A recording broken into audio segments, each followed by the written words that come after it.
be mindful of time and all that stuff.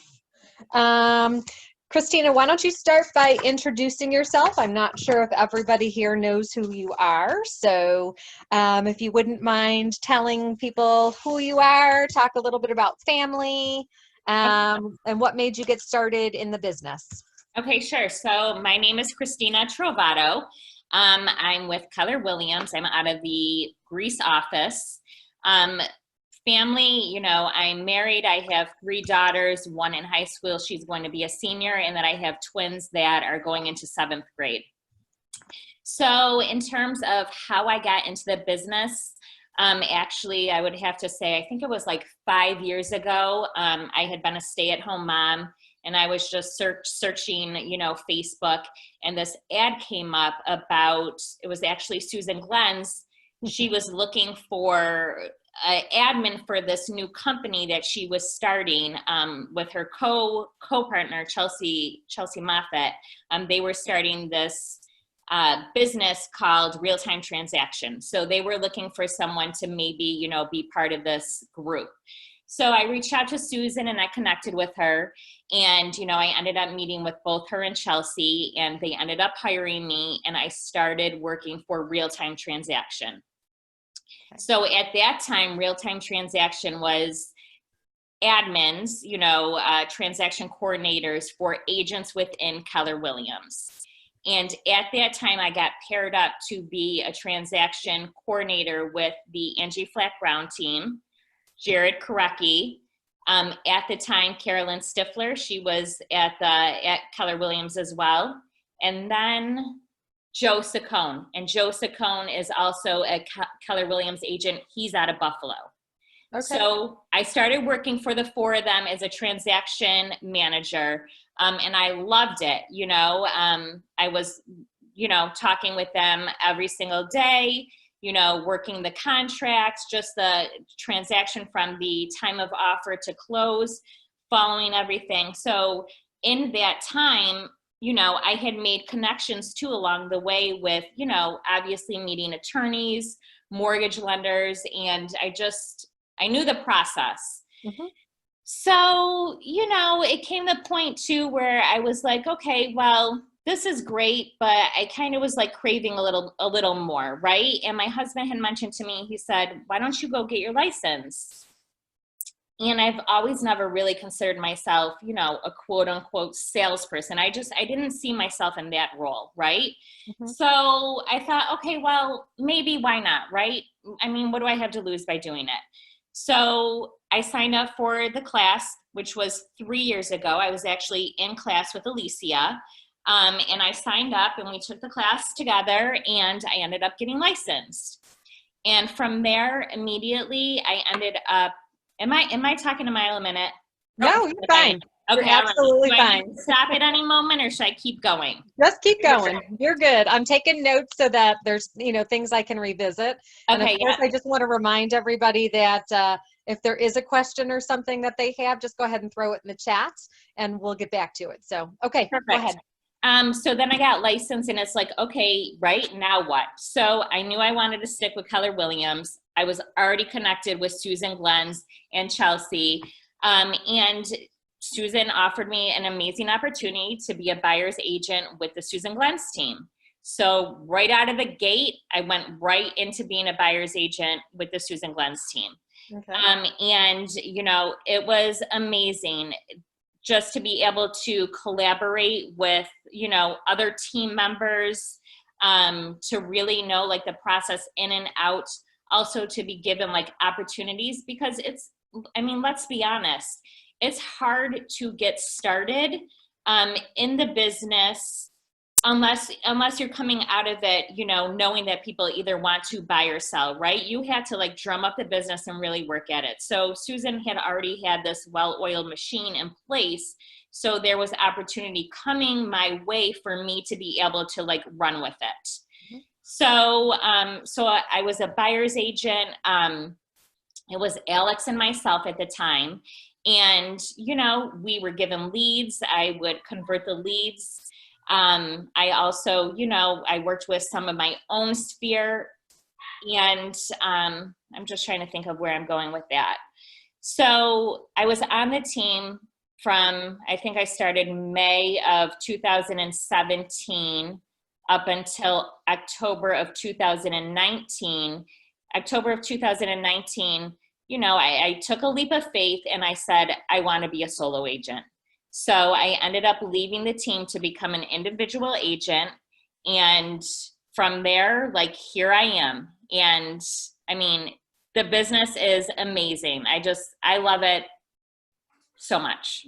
Cool. So yeah, so there's my story. Very cool.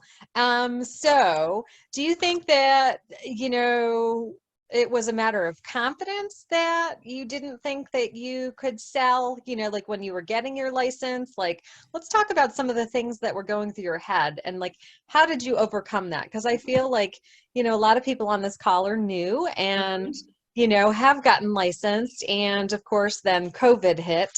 And so any momentum that maybe they started having in the beginning with being excited and stuff might have been, I don't know if squelched is the right word, but you know what I mean. It's kind of, it's not looking like the way it was prior to the pause. So, right.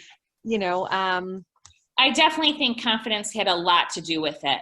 I wasn't confident. I had been a stay-at-home mom. And then from there, I was, just behind my computer doing admin work. So although I was connecting with these agents, I wasn't out there necessarily like making X amount of relationships with, newer people per se.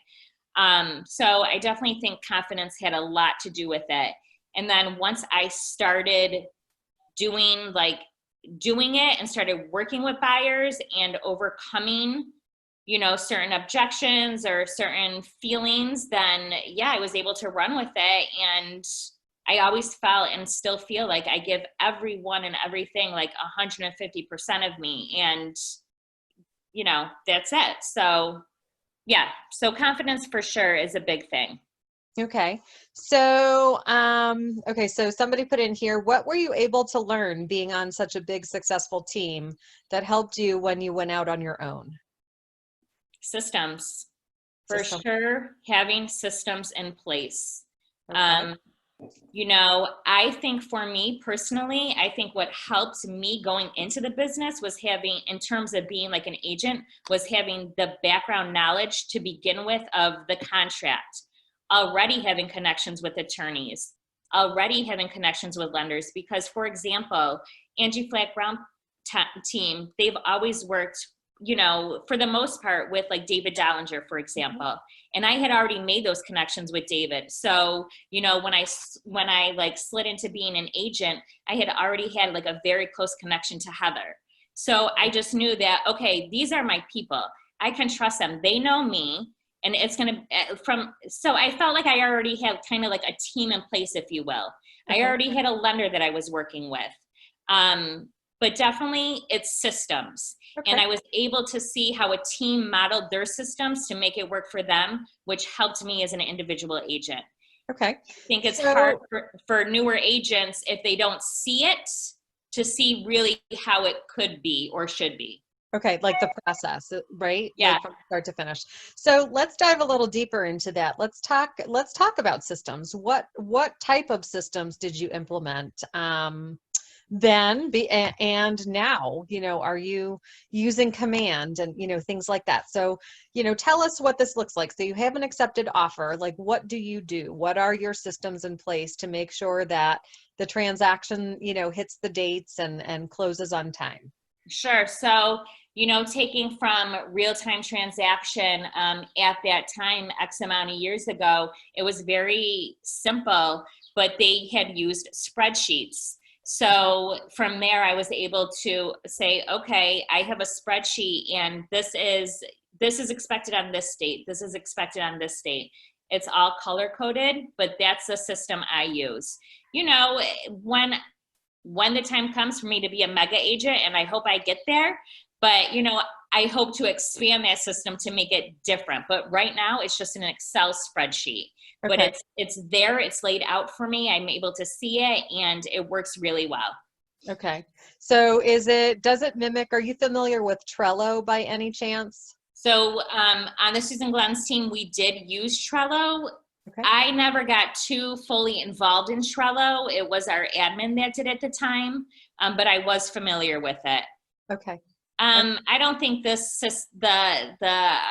Excel spreadsheet that I'm using right now mimics it too much. I mean, I use Dropbox and these spreadsheets. Okay. Okay. So if somebody were interested in taking a look at a spreadsheet, would you be willing to share that with, some of the newer agents in the group, just so they can see what you're doing and maybe come up with their own thing? Oh yeah, absolutely. Okay. Yes. So if anybody would like to see what her spreadsheet looks like, just go ahead and pop your name in the group chat, and we'll circle back around and make sure you get that later. Okay, so you've been on your own for about 2 years, correct? Yeah, yes. It will be about 2 years in October, correct. Okay. Okay. So let's talk about the capping process. Yeah. So let's talk about, what was your volume when you were on the Susan Glenn's team, and how was it affected going on your own, for the good or the bad?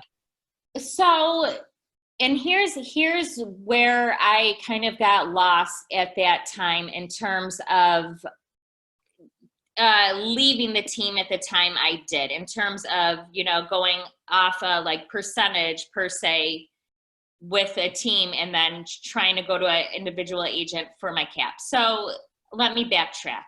I believe on the team with Susan, I did around, in terms of total volume, honestly, I'd have to go back and look, but Okay. I capped while being on her team. Okay. So, obviously we were at a split. So when I came off her team, I capped in May. That's Okay. my cap reset. I came off her team in October. So from there, then I had to start paying into my full agent individual cap, if you will. Right. Yep. So in January of that year, I believe I started thinking to myself, oh my gosh, like I'm going to end up paying Keller Williams more than like our allotted like dollar amount, if you will. Mm-hmm. Does that make sense? Because I was going into like an individual cap versus a team cap. Okay. So it looked like I was paying more money into my cap for the year, if that makes any sense. Okay. Because I hadn't reset yet. Okay. So, and nothing had like started over. So in May of that year, I reset. Okay. So I reset as an individual agent. And then by that August, I had capped. Okay. As an individual agent. Very cool. Yes. Yes. So I was super excited about that. Okay. So is that the quickest you've capped them? Like, well, I guess it's hard to say because you were on a team. Exactly. So somebody asked how a buyer's agent cap differs from an individual cap. So, I mean, I can't speak for every team. I don't know exactly if all splits are the same on different teams. I have no knowledge of that. But I believe with a team cap, because you're already giving a percentage to your team, Keller Williams looks at it as a whole, and I believe it's maybe, I want to say it's like Ellen or maybe even you, Kim. Would you have that information? I want to say it's 13. Yeah. I want to say it's 13. The royalties don't get messed with at all because that's standard for everybody. Right. But I want to say it goes from a $20,000 cap maybe down to a $10,000 cap. I think you're right. Generally splits on a team, like I've seen 50-50 splits, so you're earning 50% of the commission because you're paying the rainmaker. So, it would make sense that it would be half the company dollar. Yes. So, okay. So, what do you think? How do I put this? So where do you find a lot of your business? Okay, so you made connections with the attorney's offices and the mortgage people and so on and so forth. Mm-hmm. So you go on your own. Mm-hmm. How did you go about getting your own business then? Yeah. So in a sense now, despite the fact that you were in the field for what, 2 years, I think it was, Mm-hmm. prior to being on your own. Mm-hmm. Now you're almost as if you're a new agent. Do you know what I'm saying? Yes. So how did you go about finding business? Let's talk about some of the things that you did to, create good habits and things. Sure. So from there, I had already felt like I had some momentum and some experience under my belt. So I already had, let's just put it this way, I had sent out like a new email or letter at the time, to my sphere, just letting them know, hey, reminding them I'm in real estate. I'm now an individual agent, partnered with Keller Williams. So I did a blast to my sphere. I also ended up going out and buying Zillow leads. So I do buy Zillow leads, and for me, it works. I'm still, in my opinion, at the stage of the game where it's bringing me opportunity, it's making relationships for me, and, business is happening. Yep. And, it's just hearsay, referrals. The leads from Susan's team, I believe if it was a Zillow lead that I had converted at that time, that particular client was able to stay mine. So I was also able to add like more people to my database. Okay. So yeah, that's, it's really no different than what I was doing on her team. Now it's just, I'm promoting, Kristina Trovato. Yep, for sure. And to be honest with you, what is different as well is now I can take listings. Gotcha. And not that I couldn't take listings at that time. I could take them if they were from my sphere, but generally she has it separated where listings are for the listing agents and then there's the buyer's agents. Right, for sure. Yeah. So what do you prefer? Do you prefer buyers or sellers? I love listings. Has it always been that way? I know in this market, listings are sort of, easier easier to some degree because basically you're listing it and, there's such a demand, Exactly. that the house sells relatively easy. The hard part with having a listing is having to sort through, all of the offers that you may receive, et cetera, et cetera, et cetera. But okay, so let's go prior to the pause. Was it still listings that you preferred, or? Obviously, I think definitely listings can be more challenging, again, unless you have systems in place. For me, coming out of working on a team as a buyer's agent, I felt, okay, I got this all day long. I've been so used to working with buyers. I know the process. With listings, it was a different story. Although I had knowledge of a listing, I wasn't my experience, my confidence in meeting with the seller wasn't there as it was with a buyer. Sure. So I've had to build that up. I've had to learn, different techniques, different things that make me stand out to work with sellers versus buyers. Because for me, naturally, I just feel like with buyers, it's very easy. I mean, it's relationship based. Growing up, I worked at Wegmans, and Wegmans, they say, the customer is always right? So it's very much customer service, customer focused. And if you can be customer based and, give the service, then it's really quite simple. Right, for sure. Mm-hmm. So so you do Zillow. Are there specific zip codes that you do? Do you focus on one zip code, multiple zip codes? Great question. I buy in my hometown, so West Arundecoit. Okay. And I absolutely love buying in my own town because I can speak to it. And I'm just like, I love where I live. I can tell you XYZ about West Arundecoit. Oh, you want to have a showing there? Okay. Obviously let's meet first and do our buyer consultation, but it's not far from my house. So let's go. But I really like where I am, and I have a lot of success here. And I've also found that people who are in West Arundecoit like to move up because there's a lot of single family homes where they're starter homes. Yep. But also too, I think that families like to have their kids here in the school district, so they're moving up, Okay. like a second home moving up. Yep. Yep. That So makes yeah, total sense. yep. So do you also, okay, so have you begun to embrace social media as a way of trying to, drum up business? Do you do, paid advertising, anything like that? Great question. So a while back, actually, a client reached out to me and she said, "Hey, Kristina, I'm looking to do something on the side. Is there any help you need with anything? I've always, how are you on doing posts? Are you comfortable with doing something like that?" And she was like, "Yeah, I can certainly do that." So I have a girl on the side who does do social media posts for me. And I haven't really tracked it to see, okay, have I received business off of it?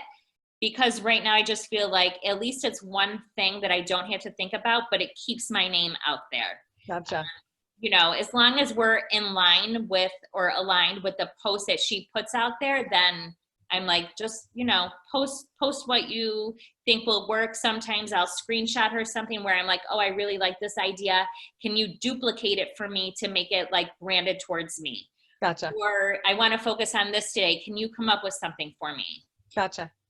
I definitely think social media is very, very important. And you've got twin 7th grade Yes. daughters, so. And I would love for my older daughter to be doing it for me, but she wants no part of it. Isn't that always the way? Right. It would come so naturally to them too. It really would. It would be like just okay, I can quickly do this and it would be done. Yeah, exactly. So have you started doing any Facebook stuff through Command? I haven't. I've heard that people are doing it and I'm like dying to get together with someone who can show me the way, but no, I have not. Okay. I've heard that there has been success in doing Facebook ads through Command. Okay. Okay. Cool. So I'd love to mastermind with anyone who's maybe done it and maybe we can all do it together. I think Brian has. Oh, really? Okay. And I'm not sure about Ron or Jeffrey. Yeah, I think Jeffrey may have. Okay, so at what point did you, so you went out on your own, you became Kristina Trovato Real Estate. Is that? Yes. Okay. At what point did you brand yourself? I think you have a logo, if I'm not mistaken, correct? Yep. I did it right away. Okay. So I guess why? Like, what did you see as the benefit of doing that versus just trying it on your own? Does that make sense? Because I think a lot of new agents, I think they're getting their feet wet. They're taking classes. Yes. They're learning the way. What do you think the importance of branding is? I guess would be a better question. Okay, so for example, had I went into this business just on my own, most likely my money would have been better spent, not necessarily on branding right away, right? It probably would have been better spent on maybe doing mailings out to my database of, hey, I'm in the business. If you know of anyone who's looking to buy or sell, please feel free to reach out to me. Yep. So I can understand as a newer agent, you're paying dues. There's a lot of expense to be in real estate. I mean, it costs money, right? Sure. Why did I brand myself on going out as a newer agent? Because I was already branded, I believe, like under a team at that point. Gotcha. So I needed to kind of separate and kind of say, hey, I'm Kristina Trovato, now Kristina Trovato, like on her own. You know what I mean?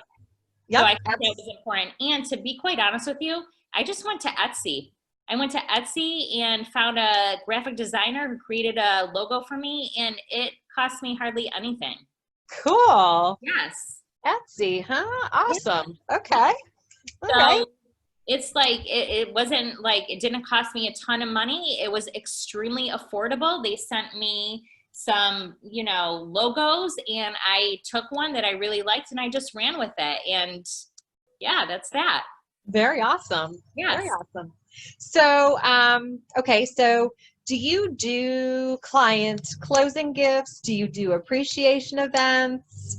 I know we had a great gal on here a couple of weeks ago that's from like the Naples area, and she really spent, basically, she's like you, she lives in her community, and, you know, basically like her closing gifts and such are things that, you know, there's a couple wineries that she likes down that way. So she's got like a red and a white, and so she tries to promote, you know, the community in which she lives, and that's kind of her way of gaining business. Is there anything like that that you do specific to Irondequoit, or?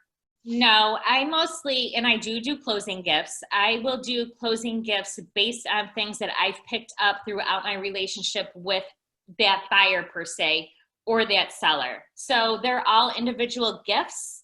I don't do the same for each person.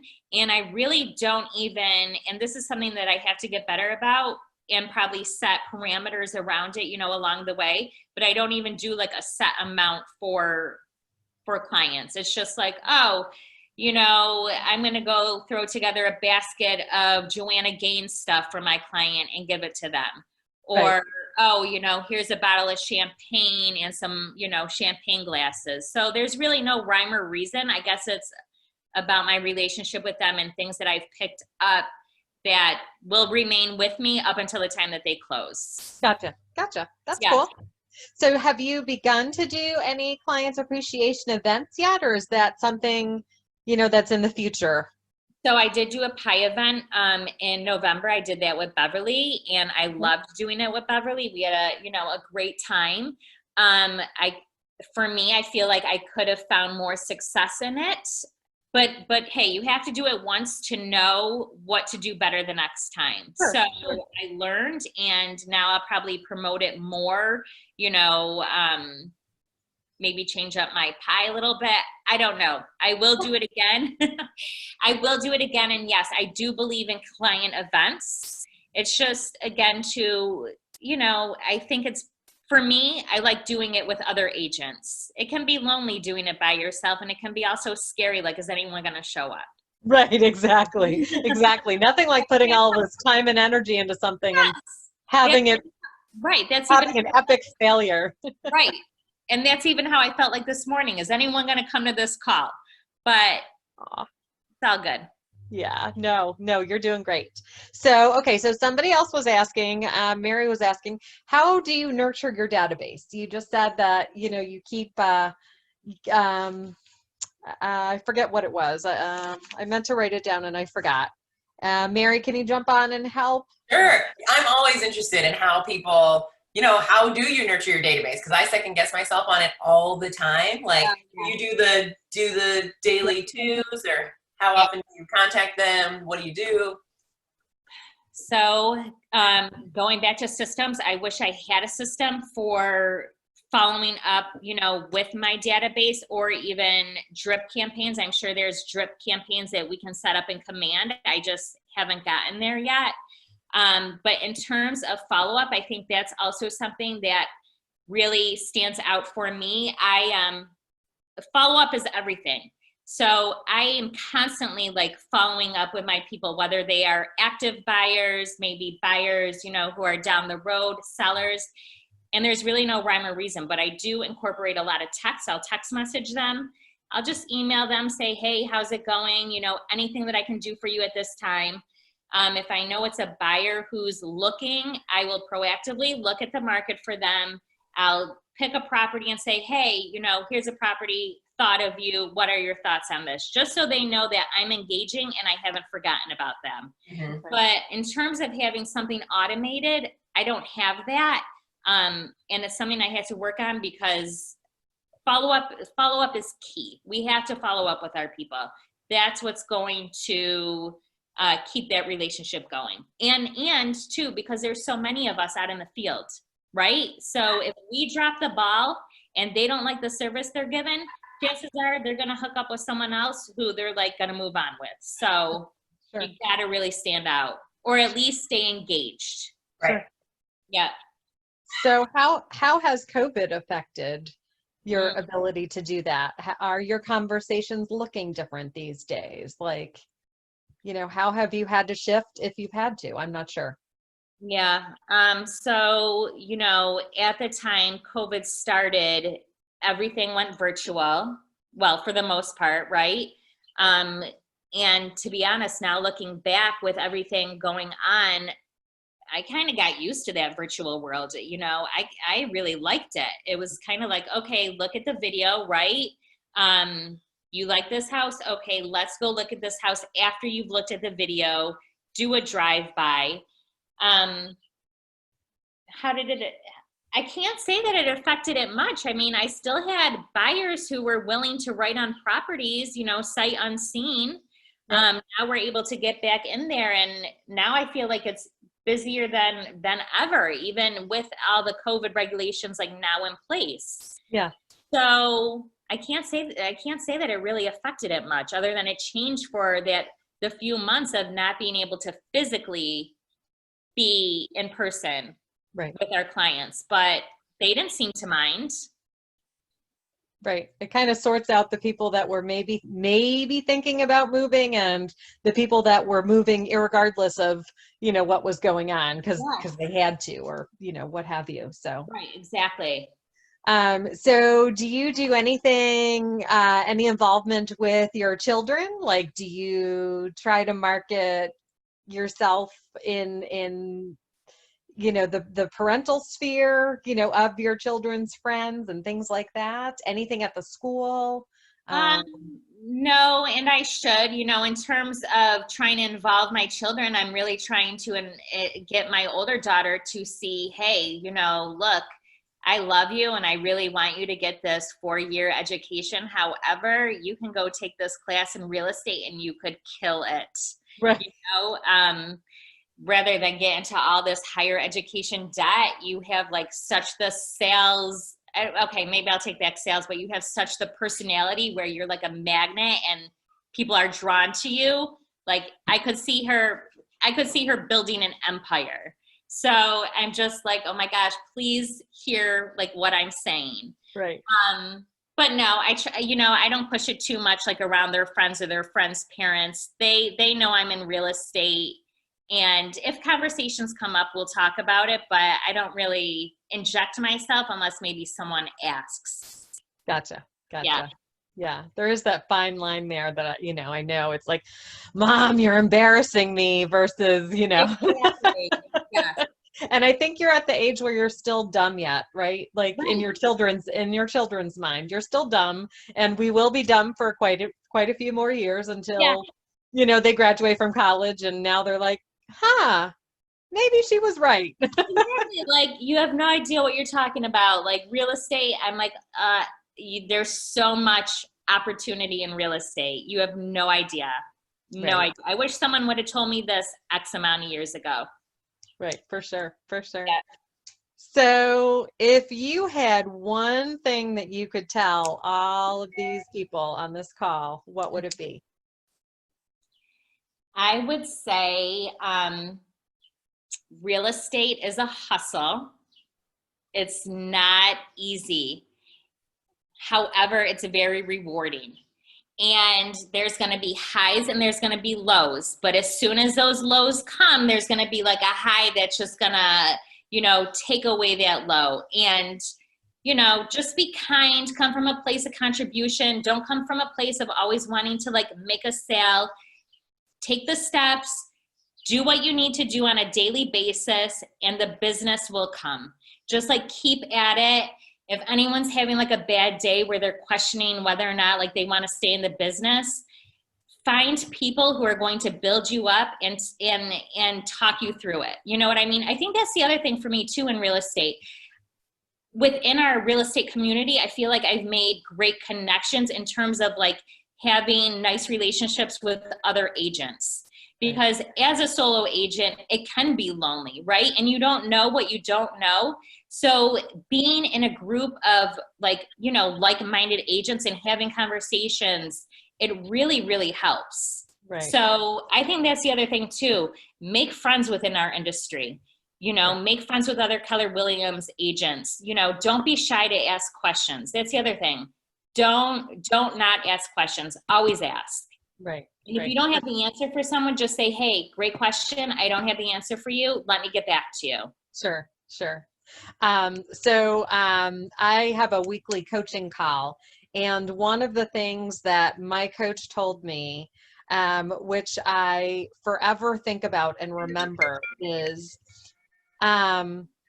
whatever it is, let it last for only 24 hours. Mm-hmm. And then move on. So, and that goes both ways. So if you've done something incredibly awesome, like you landed a great listing or whatever it may be, Mm-hmm. celebrate that for 24 hours and then get your nose back to the grind and keep going.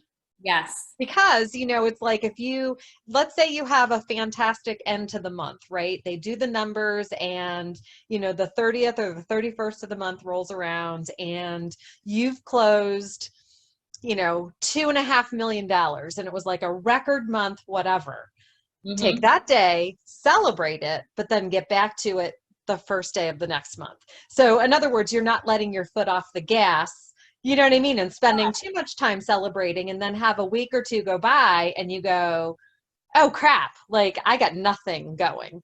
Right. Or if you've done something terribly wrong or something terrible happened to you, maybe you found a buyer, went with somebody else, or you didn't get a listing that you thought you had in the bag, whatever the case may be. You can wallow in self-pity for 24 hours. And the next day, that was yesterday. It's time to move on, reframe that mindset, and keep going. And I just think that is like brilliant advice. It is brilliant. So it is, because you have to keep moving forward. Yes. You have to keep moving forward, and you can't let, maybe a bad month in sales like bring you down and feel like things aren't going to pick up for you. Right. I had a month this past year where I'm like, oh my gosh, nothing's happening. But you know what? Things picked up. So it comes. You have to put the effort in. Like you said, don't take your foot off the gas pedal. Yeah, absolutely. Keep making your phone calls. Do your text. Send your emails. Just make those connections day over day over day. And, the business will come. Yeah, absolutely. And find your people. Find your people too, like I said, within the industry, because I think that's really helped too. Make relationships. Even not, outside brokerages. If you call and you ask about a particular listing, is it still available? And they say, no, we've accepted a contract. Say, that's awesome. Congratulations. Congratulate that agent. It really helps. People will remember you. Sure. Yeah. Absolutely. So, yeah. So, does anybody else have any other questions? I know that I try to keep these calls to about a half an hour or 45 minutes, and we're approaching the 45-minute mark. So does anybody have any questions for Kristina? I'll give it a few seconds. Actually, if you want to just unmute yourself, you're more than welcome to do that. Kristina, for the new agents, any kind of mistakes you made early on that you wish you'd known, things that you're like, oh, I wish I knew that then? I think, I guess it would be don't be afraid to ask questions, or don't think that you always have to have the answers, right? If you don't know something, talk to your attorney. Have a conversation with your attorney before you go back to your client and share something with your client. I think to be honest, Mary, I think we all know like every transaction's different, right? That's the beauty of this business. It's not, the same every single time. So I think just learning and allowing yourself to learn, not thinking that you always have the answers or know everything, or we always have to be learning and just asking questions. I guess that's my biggest thing. Yeah, absolutely. And taking classes, because certainly the classes really help. Yeah. Cool. Yeah. Anybody else have anything?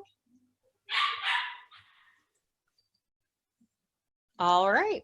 Well, we're getting thank you for sharing your experience and, things like that in the chat box. And Kristina, I just really, really want to thank you for agreeing to join us.